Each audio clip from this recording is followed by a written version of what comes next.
Chapter 27.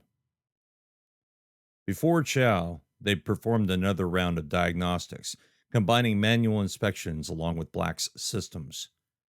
Besides a small fracture in the manual refueling skid that was quickly repaired with Atmos steel patches, and a relatively inconsequential radiation leak from one of the port engineering shields, S&R Black was in excellent shape.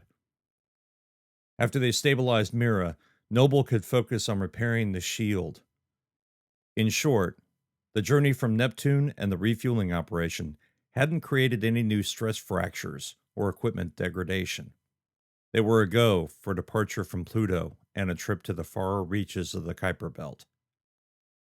As if heading into territory no human had traveled in decades wasn't exciting, or terrifying, enough, Dunn held a briefing after the meal, and that's when he finally told the company what they were really doing out here in Sol's backwaters.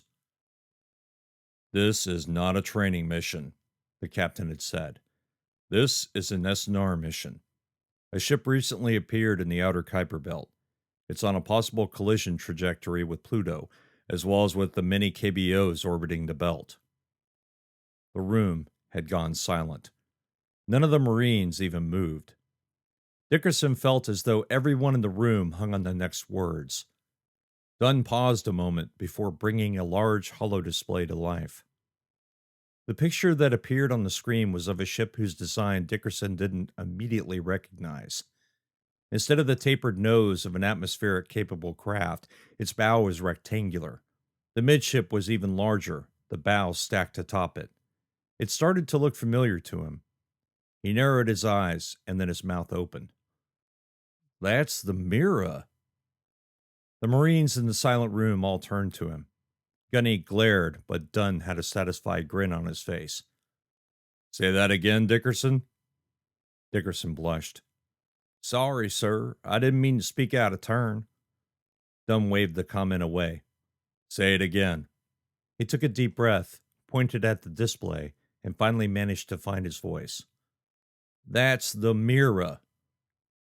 The Marines did a double take before turning their eyes back to Dunn's. He nodded to them. "Lance Corporal Dickerson is correct." He waved a hand at the holo display, and the 3D image slowly spun. "This is Mira." Dunn paused to study the Marine's confused and startled expressions. He looked at the holo display and walked around it so he could see the company through the image. "She left Sol System space nearly 50 years ago. She was sent on a mission to scout Proxima Centauri B for possible human settlement. 7 years into the mission, Sol lost contact with her." Dunn waved a hand and the display changed to a schematic view. "Her inhabitable space is nearly a kilometer in length and 200 meters wide for crew, life support, cargo, and engineering decks." He walked to the side so he no longer stood behind the image. He pointed a finger at the ship. "That's our mission, Marines. We're going to rendezvous with her, check for survivors and records, and then tow her back to Neptune shipyards and Trident Station." Dickerson felt a cold chill. He'd studied the ship when he was a kid. Hell, all kids did. But seeing her on a large holo display when you were out in deep space was downright creepy. She was the subject of countless conspiracy holos, books, and late night topics of conversation. But she looked different than he remembered. Instead of a simple blocky design, she had more elegance when seen from a 30-degree angle. Also, she had what looked like a shuttle hangar on the port side near the bow, and the ship seemed larger than he remembered. "Now," Dunn said, "we don't know how badly damaged she is. The only information we've been able to gather is that she's dark. Her engines aren't running, none of her lights are up, and the energy readings are minuscule. In short, she's a derelict tumbling through space. But if there are survivors, we will bring them back. If there is data that can explain what happened, we'll bring that back too. And if we can tow her," he smiled at the company, "then we're going to bring her back in as few pieces as possible." Kalimura raised a hand, and Dunn nodded to her. "Yes, Corporal?" "Pardon me, sir. I'm almost sure you're going to answer this question later, but why us?" Dunn blinked. "I don't understand, Corporal. What do you mean?" She seemed unsure of herself, but quickly regained her confidence. There are 3 S&R ships at Titan Station. One is on patrol in the near Kuiper Belt. The other is still docked. Why are we the only S&R ship on this mission, sir? Dunn and Talby exchanged a glance. Dickerson wasn't sure, but it looked to him as though the 2 men had never even considered that question. Dunn's eyes returned to stare into Kalimura's. Sometimes you don't ask those kinds of questions, Corporal, although maybe I should have. The truth is, I don't know. Colonel Hayes probably entrusted us with this assignment because we have the best record in the Corps for rescuing survivors and saving property. The command crew has fought in real battles, as well as faced hazardous situations on multiple occasions, with everything from reactor meltdowns to asteroid collisions. Perhaps the colonel decided we were the best choice. Kalimura nodded. Thank you, sir. Sorry if the question... There are no stupid questions, Corporal, Dunn said. Anyone else? No one raised a hand. As I said, we have no idea what shape she's in. Not even PEO can see in great enough detail to tell us that. Now, Lieutenant Talby will go over our mission objectives. James? Talby walked to the holo display, waggled his fingers at it, and the image of Mira shrank to the bottom left corner, leaving the rest of the display blank. First, Marines, we'll have to stabilize her tumble. Before we can attempt to harness whatever is left, we'll attach portable thrusters and perform controlled burns to get her under control. We'll have to make decisions on where to place them based on the ship's integrity. A bullet point appeared on the display with several additional sublists. They then collapsed back into the single bullet point. Once Mira is stable, squads will perform inspection duty on the hull and superstructure for weaknesses. Black will help analyze the data, as will Lieutenant Noble.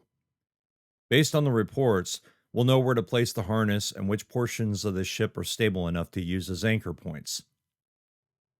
Talby scanned the room, making eye contact with each of the Marines. This part of the mission is critical. If we make mistakes, Mira could break up, and S&R Black could be damaged in the process. Mistakes could be lethal for all of us. The room had grown even more quiet. Dickerson heard no one shifting in their seats or fidgeting. Talby had the room's complete attention. The lieutenant changed the display again back to the schematic view of Mira. Our final step in the mission, besides towing her back to Pluto and refueling our ion drives, will be to send a team inside Mira to investigate, collect data, find any survivors, and return to Black. He paused for effect. Any questions? No one said a word. Talby smiled. If you do have any questions, please speak up. This mission is a delicate matter for both SF Gov and for ourselves. But the most important part of it is that we all come home. Understood? Aye, sir. Talby nodded. Captain? He stepped back and gave Dunn the floor again. The captain stared at the Marines. I'm not going to tell you this is going to be an easy mission. When Colonel Hayes briefed me about the situation, I was more than a little concerned about the lack of intel. That's the very reason why we are going to use an abundance of caution. We have been isolated at base for far too long, and from what I saw earlier today, it shows. If you are complacent or don't pay attention to every minuscule detail, you could put the entire company in jeopardy.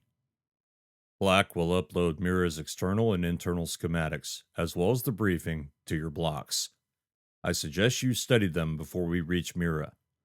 Lieutenant Oakes says we should be there in less than 30 hours. Gunny has your duty assignments for the upcoming mission. Study, plan, and get some rest. The next few days are going to be long. Dismissed. The Marine stood and filed out of the cargo bay. Dickerson found himself behind Kalimura as the group walked out. Her shoulders were balled up as though a vice had clamped them together. He wondered how she would do once they rendezvoused with Mira. He retired to his coffin, connected to a hollow sheet, and displayed the documents from his block. Carbonaro and Elliot were in their coffins as well. He'd noticed that the majority of the Nomrates had.